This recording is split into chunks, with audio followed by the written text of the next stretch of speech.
لیکن ہمیں جو سوچنے کی ضرورت ہے، جو آپ کا مین اس میں ہے کہ پاکستان کے اندر ہماری 60 سے 70% آبادی ینگ ہے.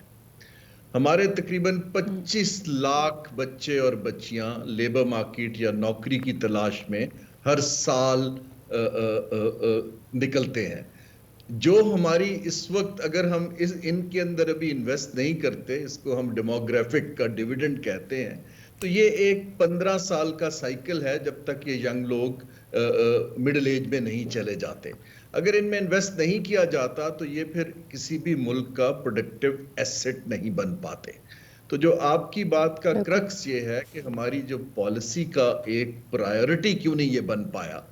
ہمارے سیاستدان کو یہ حصہ، جبکہ ہم انفراسٹرکچر پہ فوکس کرتے ہیں، انرجی پہ بھی کرتے ہیں، اس کے علاوہ بہت سی ہم پاپولسٹ کام کر کے آئی ٹی کی بات کرتے، لیکن جو اصل چیز ہے کہ جو لوگوں کی آبادی ہے جی اس میں ہم کیوں نہیں انویسٹ کر پا رہے. اور میں اس کی طرف آتا ہوں جو ہی ہم بالکل. آگے بات بتاتے ہیں.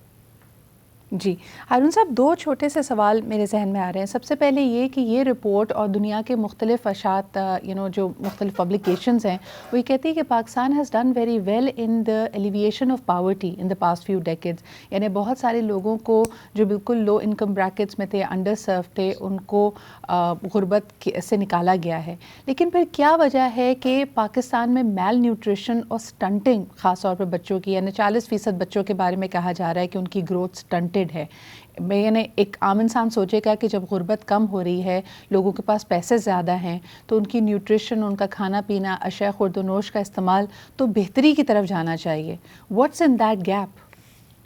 جی، دو چیزیں ہیں. ایک تو یہ ہے کہ جہاں آپ جی ایک طرف بالکل یہ درست ہے کہ ایک ہم نے کارکردگی دکھائی، ہماری ایوریج اکنامک گروتھ کوئی 4-4.5% رہی پچھلے 10 سال میں، 20 سال میں، اور اس سے بہت سے لوگ جو ہیں غربت کی سطح سے نکلے. لیکن غربت کی سطح سے نکل کے وہ ولنریبل لائن پر ہیں، وہ کوئی خوشحالی کی طرف نہیں صحیح. چلے گئے.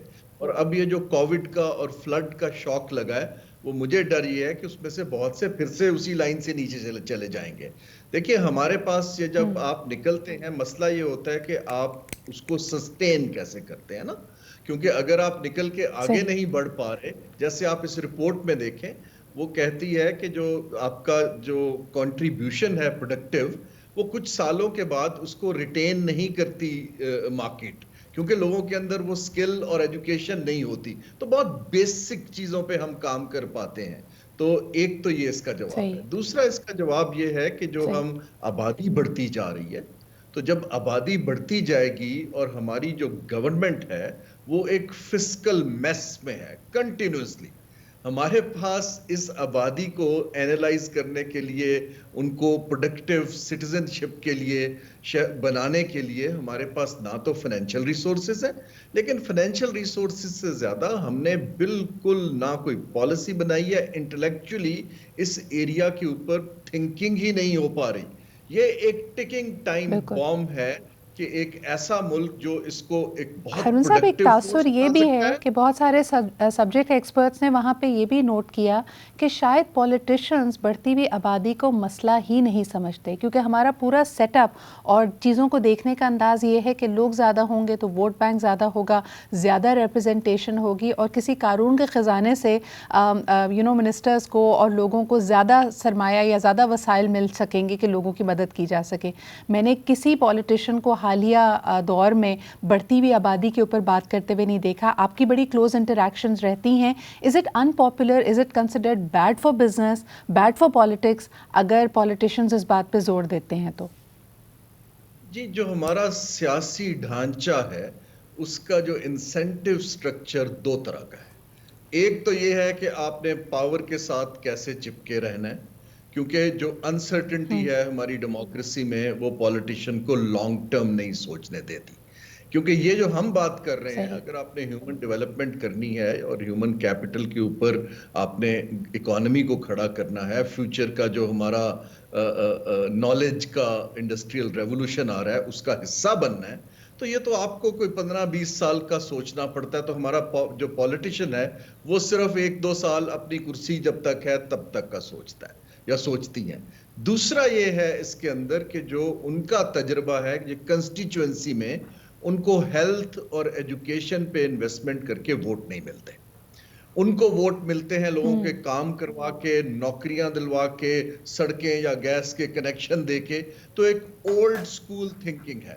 میرا اس سے اختلاف ہے. میں کیبنٹ میں بھی کہتا رہا ہوں کہ آپ نے یہ بلڈ کرنا ہے کہ یہ ایک اچھی انویسٹمنٹ ہے جس سے آپ کی فیوچر ارننگ جاب سارے جڑے ہوئے ہیں, بجائے اس کے کہ آپ ٹیمپرری نوکریاں دیں جس کو کل وہ ریٹین نہ کر پائیں. یہاں ہمارا ایک پولیٹیکل انٹلیکچوئل ڈیفیسٹ ہے. جی ایبسلیوٹلی. ہارون صاحب ایک آخری سوال کرنا چاہوں گی. 77% خواتین جو کام کرنے کی عمر کی ہیں, اور اگر پاکستان کی کل آبادی دیکھی جائے تو کچھ 50% کہتے ہیں, کچھ 49% کہتے ہیں اس کا خواتین اس کا حصہ ہیں. لیکن خواتین کا یعنی ایک فعال آبادی کا حصہ نہ ہونا, پروفیشنلی ارن نہ کرنا, یہ ہم کیوں نہیں انہانس کر پا رہے, کیوں نہیں ان کو مختلف شعبۂ زندگی میں پروفیشنلی شامل کر پا رہے؟ Are we becoming a regressive society? Every other country in South Asia has been able to do it سوائے پاکستان کے. میں تھوڑی سی تصحیح کرتا جاؤں جی. یہ اوور آل ساؤتھ ایشیا میں women participation in labour force کم ہے دنیا سے. ہاں, پاکستان کے سے کچھ ممالک, سری لنکا بہتر ہے, بھوٹان بہتر ہے, بلکہ کووڈ کے بعد ہندوستان میں تو بہت ڈراسٹکلی لیبر مارکیٹ سے ان کی پارٹیسپیشن کم ہو گئی ہے. تو ایک تو آئی تھنک یہ ہمارا کچھ کلچرل فیکٹر ہے جو کامن ہے کہ یہاں پر خواتین کو مارجنلائز کیا جاتا ہے. دوسری چیز یہ ہے کہ ہم کیوں نہیں کر پا رہے. دیکھیں ہماری 50% آبادی ہے, جب تک نہیں کریں گے تو گاڑی آگے نہیں چلے گی, سیدھی سی بات ہے جی. لیکن میں جو دو چیزیں عرض کرنا چاہ رہا ہوں, دیکھیے جو ہمارا اس وقت معاشی گروتھ کا فیوچر دکھ رہا ہے وہ تو اس اگلے سال تو جی 0.5% ہے. ہمیں اس وقت جو اس فورس کو سوچنا ہے, سنگاپور نے 1978 میں جو سکلز اور ایجوکیشن کا پورا سسٹم تھا اس کو ایفیشنسی سے بدل کے نالج بیس پہ کر دیا تھا.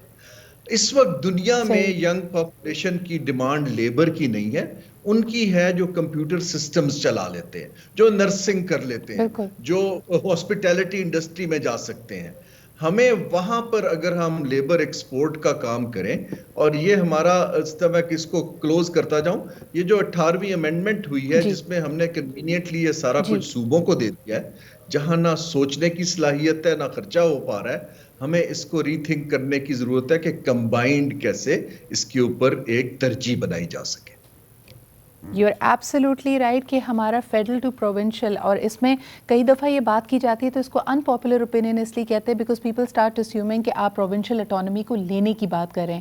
سوال یہ ہے کہ ان تمام چیزوں کو فعال بنانے کے لیے where the strategy goes into action is at the district level, at the school level, اور وہاں پہ جب آپ کے پاس کمپیٹنسی نہیں ہے, 18ویں ترمیم کو بھی اتنے سال گزر گئے ہیں, it is not trickling down, so definitely the system is broken and somebody needs to look into that. Haroon Sahab بہت بہت شکریہ. It was a very insightful fireside chat. بہت شکریہ آپ کے شامل ہونے کا.